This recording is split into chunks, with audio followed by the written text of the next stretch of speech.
Hello friends, welcome to my channel. Today we'll discuss about dragging a particular division or any elements. So if you can see, we can drag any side in the page. So I'll try to explain a little bit in detail about how we can achieve it with minimal number of code. And this tutorial is mostly derived or inspired by this Steve code sandbox. I'll post the link below. And he created in vanilla HTML JavaScript, and I try to use React just for simplicity and for my learning as well. But you can use any framework of your choice, Vue.js or AngularJS, it doesn't matter. It is pure JavaScript and DOM manipulation concept. So we can create a box, like this is the division element. So we can put some content as well here.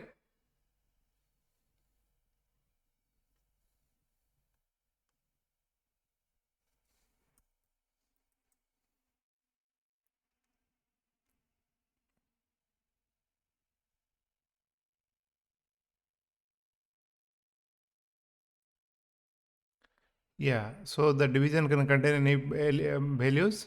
So we can able to drag and drop from any position we like, right? So how to achieve it? So if you see this, this is my example component. So inside my other app.tsx, I have used it. And if you see this, I wrapped around with the drag component here. So this is where that I have written the code which allow this element to be dragged around. So whichever the element inside your React application, you want the ability to drag. So you can able to put this drag wrapper, okay? Then that will able to drag that element very efficiently. So this is known as composition pattern in React, which is much more recommended, and it is advisable to use it. So drag this particular element will be act as a children. So if you see here, drag children. So I have used this other syntax. It is, you can skip it, or if you want to learn TypeScript, you can use it as well for your learning, because nowadays TypeScript also gaining much more popularity. So this is the drag element will accept one input, which is children. Children means this whatever the element we pass inside this body that act as a children, any HTML content like paragraph, table, list, or anything which will we can able to drag from anywhere to anywhere. Okay. So this functional component, we can create a reusable part and put it somewhere and export it. That is also possible. But in this example, I have used in the same place. So this is the children, it will take the input, nothing else, right? All the dragging, all this logic will be implemented inside this drag component.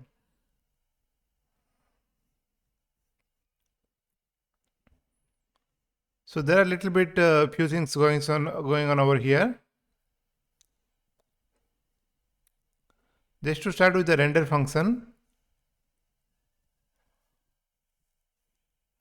I will give you ref. I'll talk about why I'm using ref over here. What is the need of it? Or if you don't give this ref and if you not utilize it, what are the functionality we may lose? Okay. Then the style.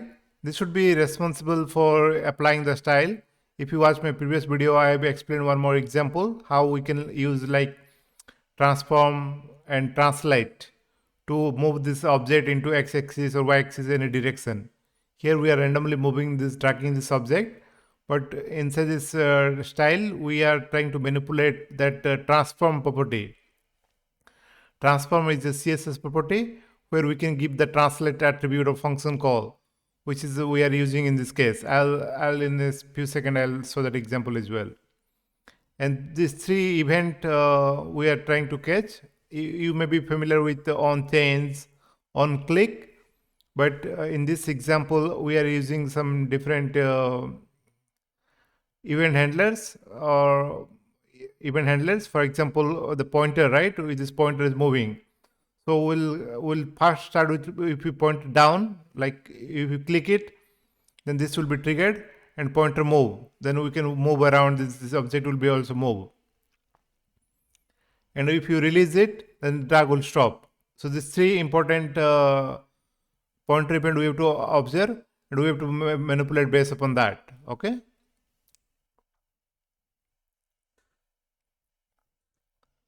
And a couple of variable I am using here, like position, move, and initial position. So this all I set to 0, 0. 0 is for x direction and y direction. I am using this use state over here just to manage the state, so that I can get the value whenever I required, or we can set the value whenever I need it. And it, because we are calling three different methods, and three different methods will be related to each other. So we are using this array as initial value 0, 0, x-axis 0, y-axis 0. So initially we are pointing to 0, 0. Okay. And this is like one flag we are using. We can like down, or whenever we are just dragging, or we can give a different variable name as well.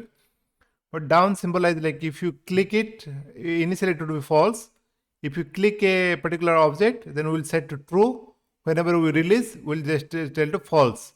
And whenever this down is click, then only we'll monitor this movement cursor. So as I said, there are three event handler we are monitoring, right? When it's pointed down, when we click it, at that time this down will set to true.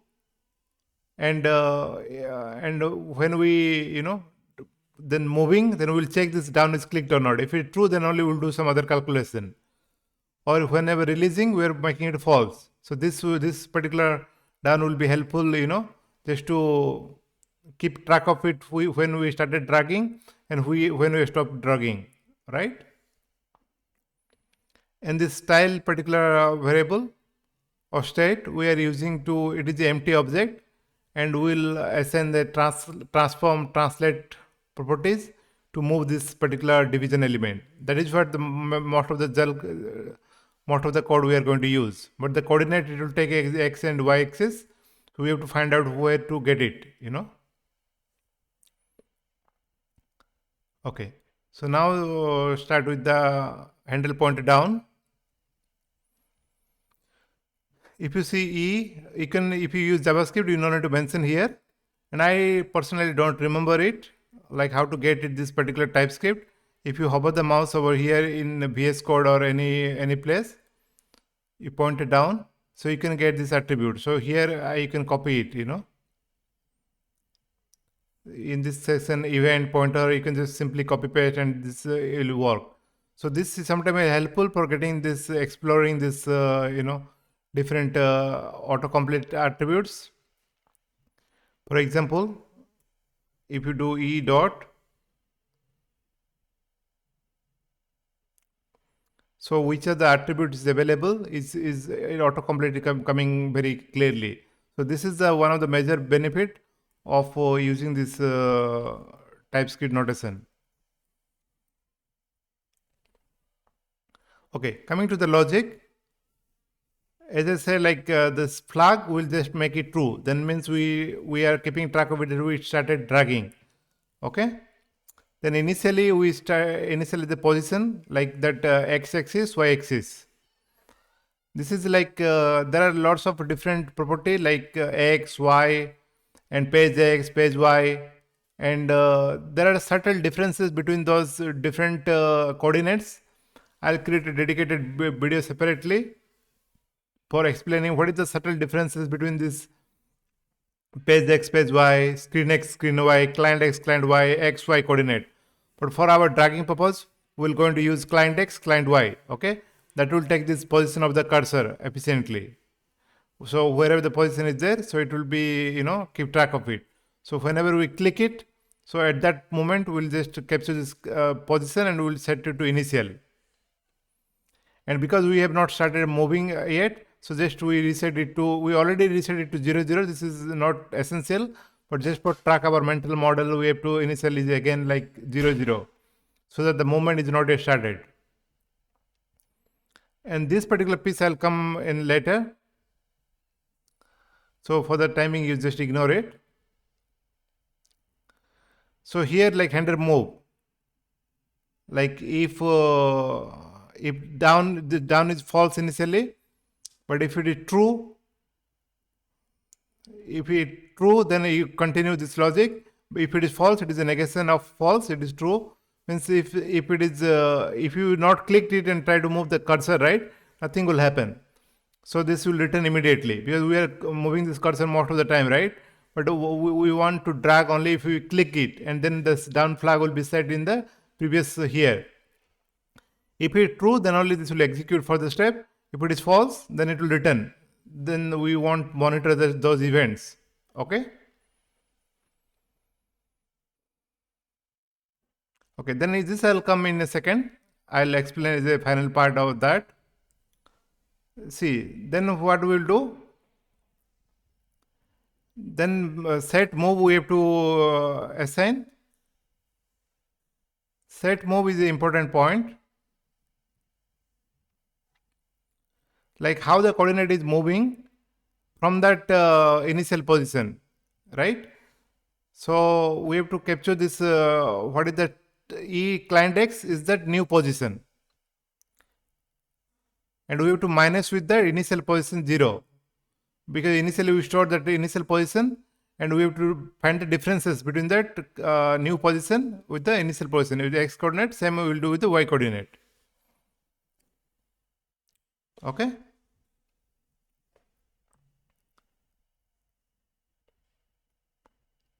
So this will keep on changing. And this position is just to keep track of it, the final position. So in this case, it will be 0 for each and movement. So 0 plus the new updated movement values. So same thing we'll do for y-axis.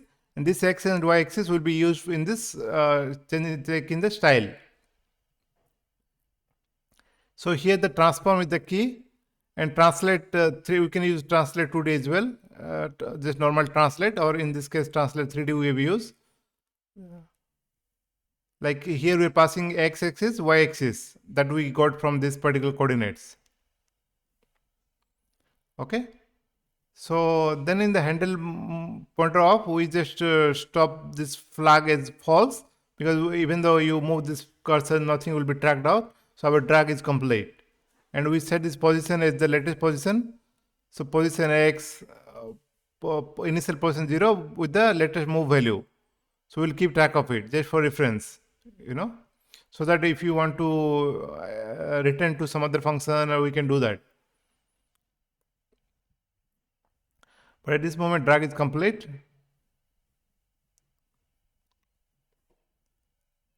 Okay, now coming to that, this is a little bit different you have to do, otherwise the dragging behavior won't be set. Like to get this, we have to set this pointer capture. There may be lots of elements. So which element you want to start capturing the point, or you want to drag it. So you have to set this pointer ID to that particular element. So, so this drag I set as a reference here. So this will access to that DOM element, DOM node. So that's what I have done here. In this case, use reference. So this will access this the particular HTML DOM element. Usually this is not recommended to do that, but for doing this low level computation, low level access, which is React doesn't provide, we sometimes have to use this use ref. So this is like TypeScript thing. It is just checking null, or it is setting this pointer capture. TypeScript is still not happy, but it doesn't fail to work. Pointer capture, pointer ID, right? E.pointer ID, with the same node, we are giving this pointer ID, which is we are capturing. And if again we're checking here the pointer capture is the same pointer ID or not, just to dismiss other pointer events. If there are multiple elements stacked together, then it may cause some issues. So we're just checking that what are the pointer ID we have assigned in this case. So if it is the same thing is present, then we work it. It is a negation. If it doesn't present, then we'll just return it. And final stage, we are just releasing the pointer capture. So this pointer ID won't be assigned to here. So it will be available for dragging any other element inside your application. So let me, so this example again.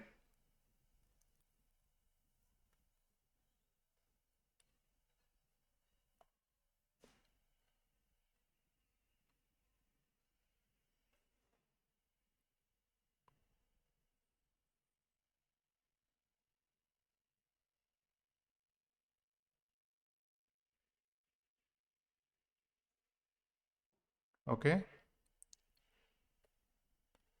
So we can able to drag. Okay. Now let us see that which is the point we are having. Let's try to see.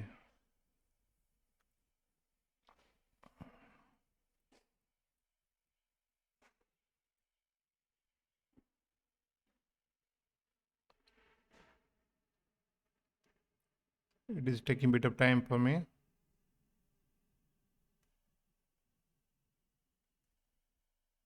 Why it is complaining?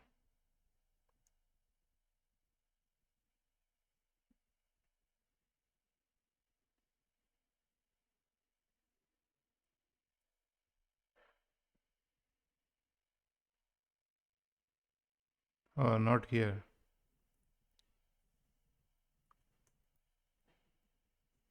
Not here. Because that initial variable is present here. We'll just try to give just printing here, just to see that value of it.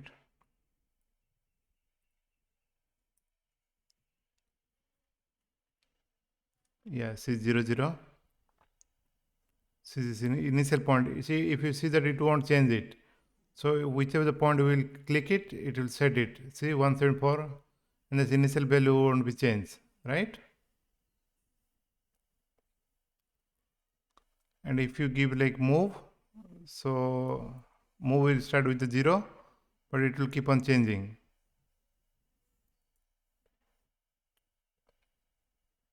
See, it start with 0. If you click it, it is still 0. But if you try to move it, it will move it. Right?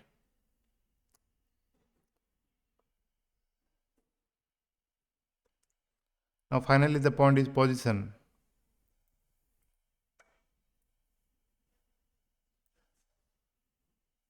Position also start with 0.